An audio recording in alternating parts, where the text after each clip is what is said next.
Hi there.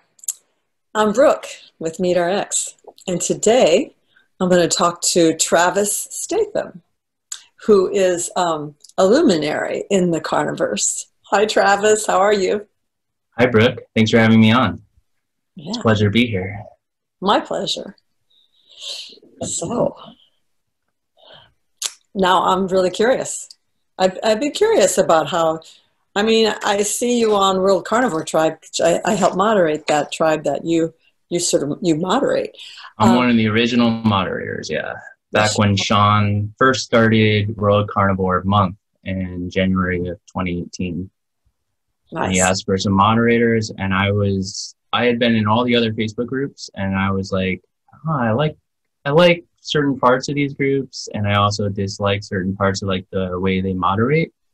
So, and I also talked a lot to Michael Friez, who's the moderator of Principia Carnivora. And I really liked his style of like allowing discussion and like, having a safe space to talk about carnivore.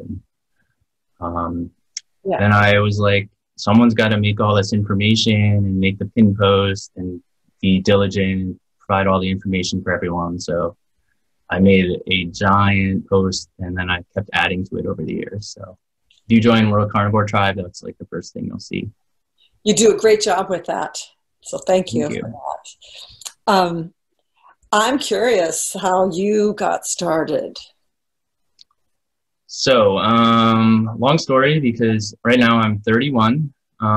When I was 23, I was living at home and commuting into the city. I live in New York City and I'm from Connecticut. And when I was commuting, so I had this like post-college kind of weight, and I was probably around 175 pounds or so. And we had just gone on this trip to France, and I had an entire Euro trip basically, and I'd been drinking beer, and I was just not in shape. So my mom was like, "Hey, why don't you read this book? It'll give you like some hints on like what to do." The book was Gary Taubes' Good Calories, Bad Calories. And oh my gosh, I loved it. It was like finally, like it opened my eyes to all this information and all this knowledge and all this debate about like what it means to, be human really. And it also removed so many of my misconceptions, like what is, like why are people ill so much? Like why are there so many overweight people everywhere? Like, why are the dietary guidelines the way they are? So anyway, I went keto that summer in 2012. I made Facebook posts about it. I argued with all my friends, all that fun stuff.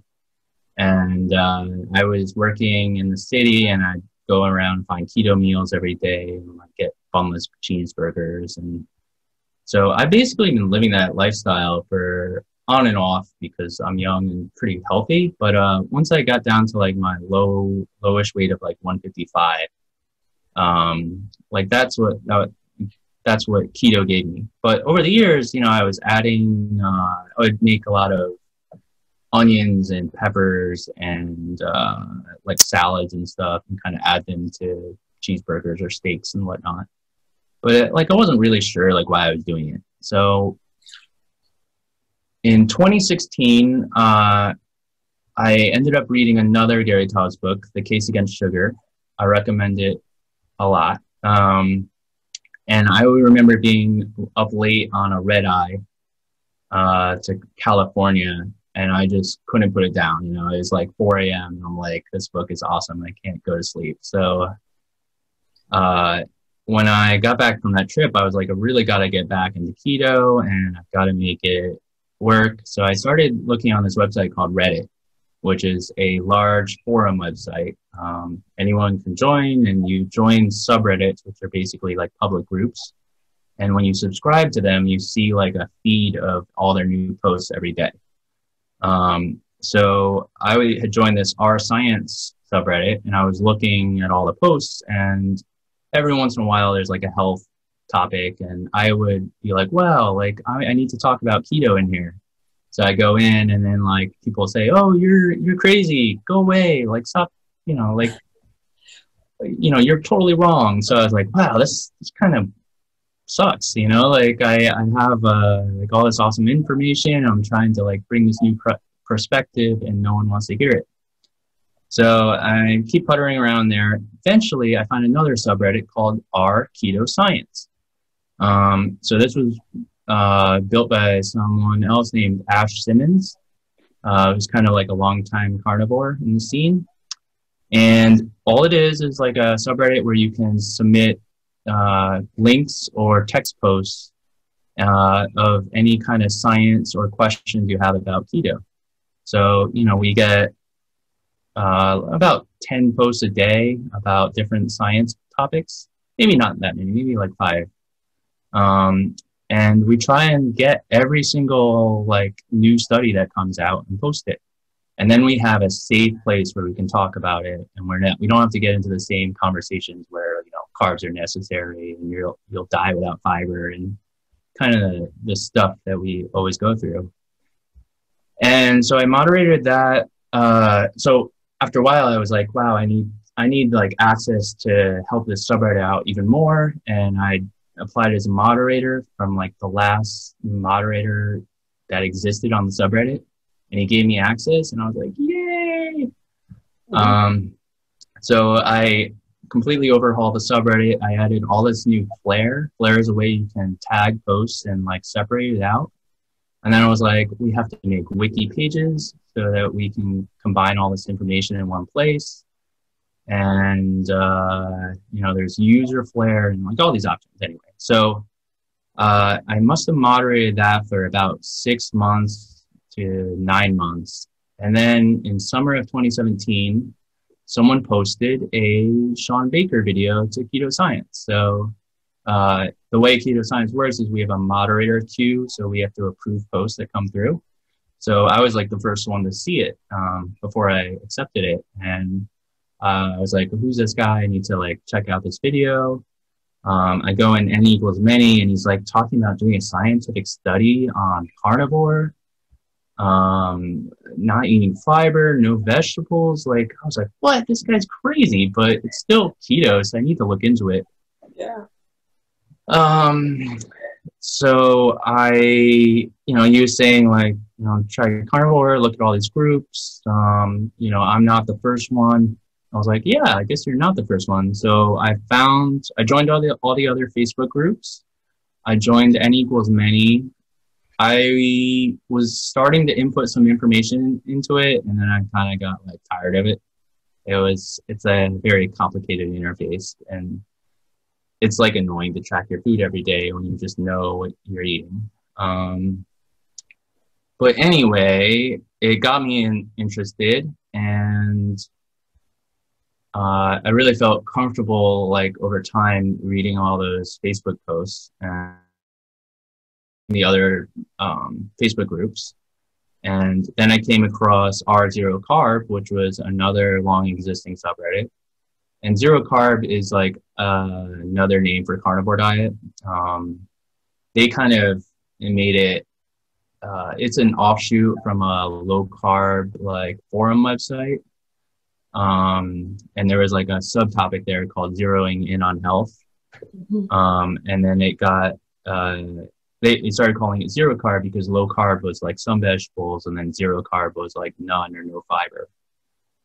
But we get that confused all the time. People will say like, you know, come in and say, oh, you can eat vegetables, they're zero carb. And you're like, it's not what we mean. But Travis, I want to ask you, so you were keto, and then when you read Shawn's post and looked into that through that interview, I guess it's through the interview with Rogan, Shawn's interview with Rogan, or no? So this was all way before Rogan. So then you sort of checked, and then that sort of made some sense to you about just being more meat-based keto, because it's still keto, like you said. Yeah. So like I saw Shawn's first video in like August 2017, and Rogan wasn't until December. Okay. So that whole like late summer, early fall, I was investigating it, and then I would do it for like 2-week stints or so just to see what happened. And what did you think when you did it for 2 weeks? That first I two? loved it. I mean, I felt so good. I mean, it's tough now for me to really compare like how I feel against keto and carnivore. And I don't have like autoimmune diseases. I don't have like digestive issues. I do have uh, an allergy to something, and every once in a while I get angioedema, which means my lips swell up, and sometimes my hands swell up or other parts. And I think that's from some kind of wheat thing. Actually, if I get Do pizza you around think the that's an corner, auto? Do you think that's an autoimmune? no, I think it's an allergy to some Uh-huh. kind of maybe something gluten or something. Around the corner, there's a pizza place, and anytime I get a slice there, I feel like my mouth like flaring up, Uh-huh. similar to that feeling. So I figured I must be allergic to something in wheat. So that could be Um, the wheat or it could be the tomato, I guess. yeah, good. Yeah, I don't think it's the cheese. Um, yeah. So What do you eat? What do you eat now? what what do I eat now? Yes. Beef and lamb, almost entirely. I almost never have chicken. Sometimes I have an eggs if I like don't have enough meat for the meal and I want to add some extra calories, or I'm like particularly hungry, or it's like you just want to you need a snack like late at night. Um, Lately I've been doing like one meal a day. Um, I am right now the lowest weight I've like ever really recorded myself being since being an adult. This morning I was 146, and my fiance is actually doing like alternate day fasting and carnivore as well. And she's finally like losing some stubborn weight that's been bothering her for a while. So we really feel like this alternate day fasting that she's been incorporating recently has been helpful. And because she's not cooking, like I'm also like, I guess I could skip a meal, you know. And so I've been eating like I haven't eaten yet today. I'm not sure if I will. I don't think she's eating, so I don't know. I'll see how I feel later. It's kind of nice just not being hungry like ever, you know. It is nice. So it sounds like you mostly eat ruminant meat and Yeah, and sometimes fish. Mhm. But like once a month, honestly, at this point, like salmon maybe. And you eat dairy, Uh, you eat cheese.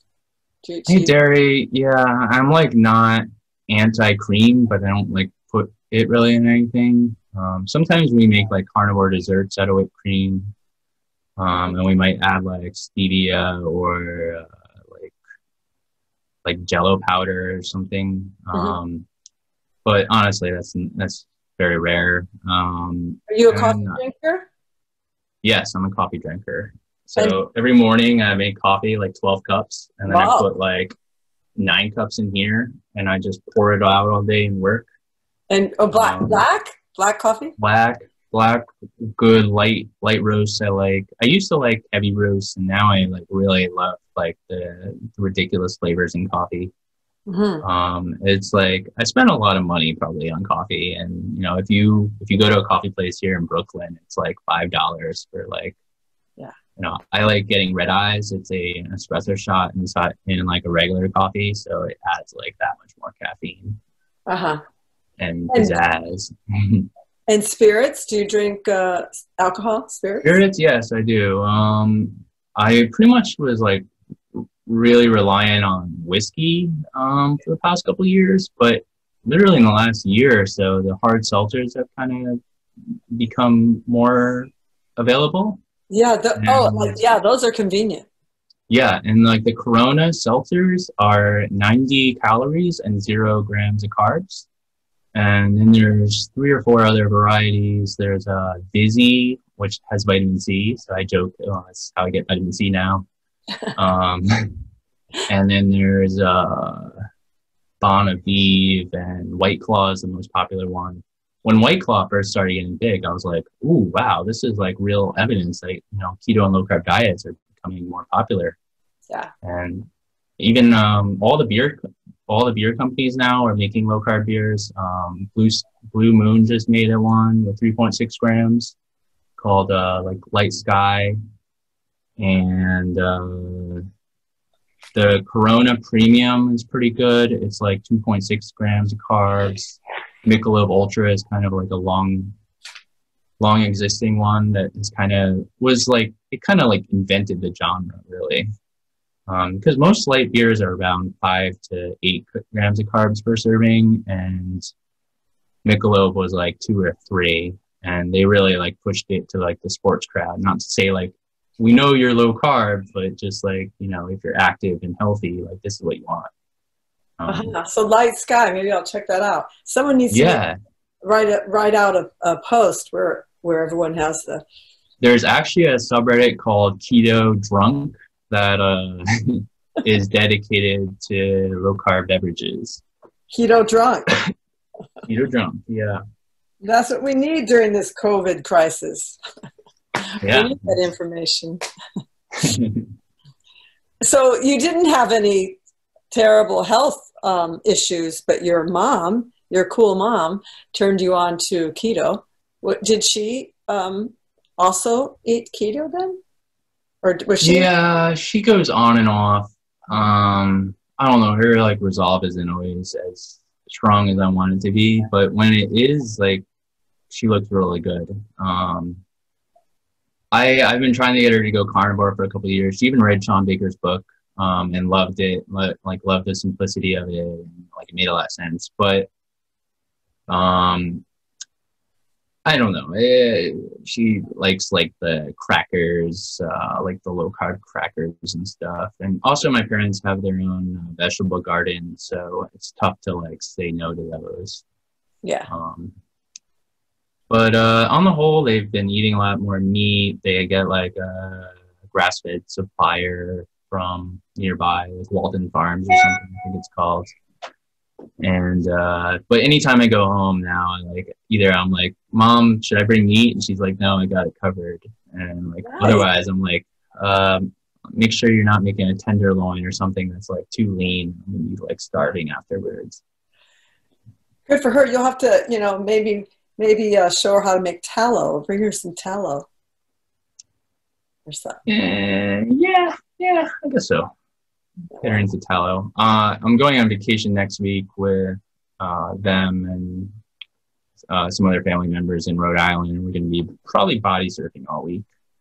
I hope the water is good. Sometimes there's seaweed and it looks not fun to be in, but it's good. I'm going to be super happy. That sounds great. So let me get back to, so you eventually met up with Shawn and wanted to help him with that, with the World Carnivore Tribe. Yeah, so like when I was getting into carnivore and I was doing those little experiments, I was like, boy, this is like super exciting. This is like, it removes all these problems with keto that mean you have to like describe how to count carbs and you have to eat all these fruits and vegetables, and it adds all this complexity to cooking and all this extra confusion. So I was like, boy, like finally we have a doctor just saying you can eat meat, and apparently it seems to make sense. Like apparently you don't need all these micronutrients in plants. You don't need fiber. Like who knew? And like we all just kind of assumed and bought it. And, you know, I think it's mostly marketing. The 5-a-day thing was a cancer initiative from 1991. They were just like, hey, let's make people eat 5-a-day vegetables. And then they keep bumping it up each year to 7 or 9 a day. It's not based on any science. And it's just kind of like the fruit growers of California trying to sell all their stuff. And then the keto groups that said you needed to eat 8 cups of cruciferous vegetables every day. Oh my gosh, I can't believe that. Right. So anytime I have vegetables, I mean, I can kind of eat them and stuff, but I definitely feel like I bloat or I have more gas. And it's like, why bother anymore? So I'm very confident that carnivore works. I'm looking for any issues I end up having, but I don't really think there will be any. And I relentlessly research this. So ever since I found Shawn's first video, I've been looking at everything carnivore. I had never really used Twitter before. And I realized like, wow, there's all these doctors on Twitter. They're not on Reddit. They're not on other, social media websites, and they're all out there just posting new science and new information. So I was like, I have to make Twitter happen. And I started following people, and it was really fun, and I built up a community, and kind of like my entire Twitter account is mostly dedicated to carnivore topics. But I'm also like anti-vegan. I post a lot of things on all sorts of things I find. I mean, I'm like anti-dietary guidelines. I want to change those.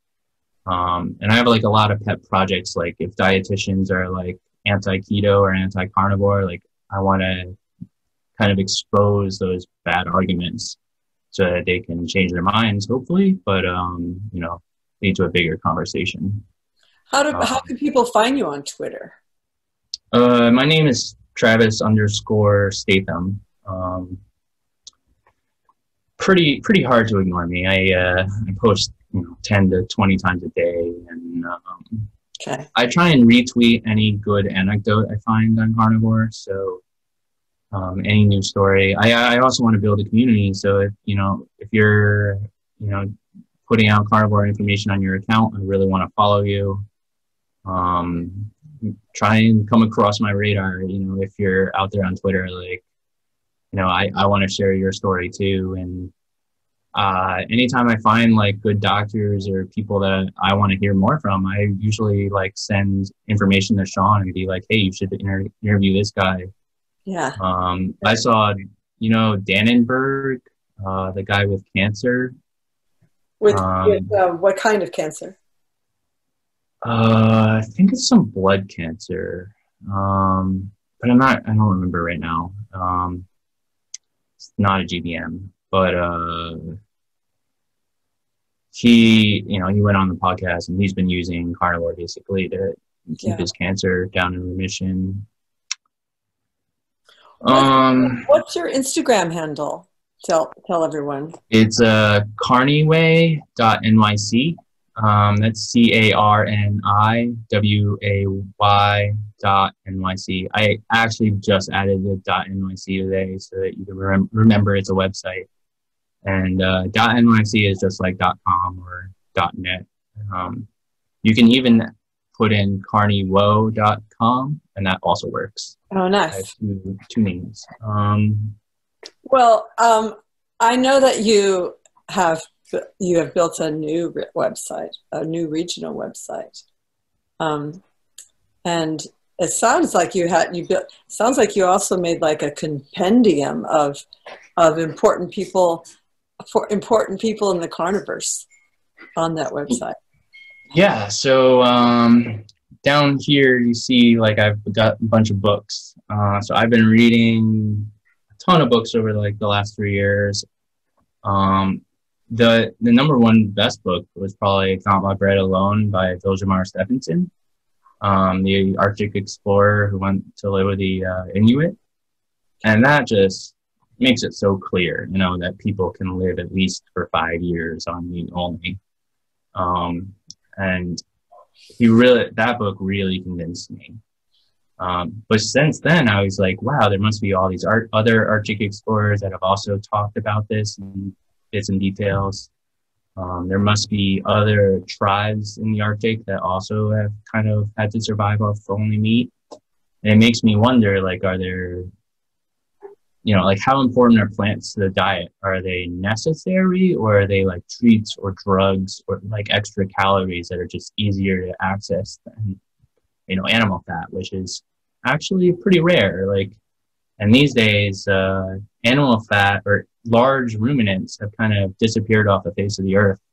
They used to be far more existent 15,000 years ago and back to like 60,000 years ago. And the theories are it's like a mix of climate change, like the changing ice and glaciers, but also human hunting. And like if humans survive really well off a carnivore diet now, why couldn't they have done that 300,000 years ago to 50,000 years ago? So that's generally like my mindset these days is like, let's hit the kind of diets we were doing then before we invented all this modern agriculture that we now just mostly assume is good for us. Like, there's very little critical thinking anymore into what we eat. A lot of, cultivars and different plants are just grown, and the companies never get GRAS status, which means generally regarded as safe. So like things like soybeans haven't really met that. But overall, when I heard about carnivore, it made me think, like, what else is in plants that I might not want to eat, and you hear about anti-nutrients and oxalates and phytic acid, or phytates, isocyanates, all these things. So I'm not sure exactly if I want them or need them, but I'm pretty sure that I don't need them. And I'd like to see better evidence that really shows that they're good for us. I mean, the vast majority of research out there is, let's look at the entire population, and then, wow, the people eating the most plants are living the longest, but they're also eating the least amount of junk food. They're replacing their junk food with like plants that are a lot less bad for you. Well, you think about years, our grandparents' generation and their parents. The typical breakfast would be bacon and eggs in the United States. It wasn't cereal. Absolutely, yeah. And all those history things we've learned, or those traditions, right? That back to the hunter-gatherer times, we've lost all that, because now we just read stuff out of books, or we listen to what dietitians say, or we just read our dietary guidelines. And I think if we go back and we look at that old stuff, then it would be really interesting. Okay, well, thanks, Travis. Thank you. Bye.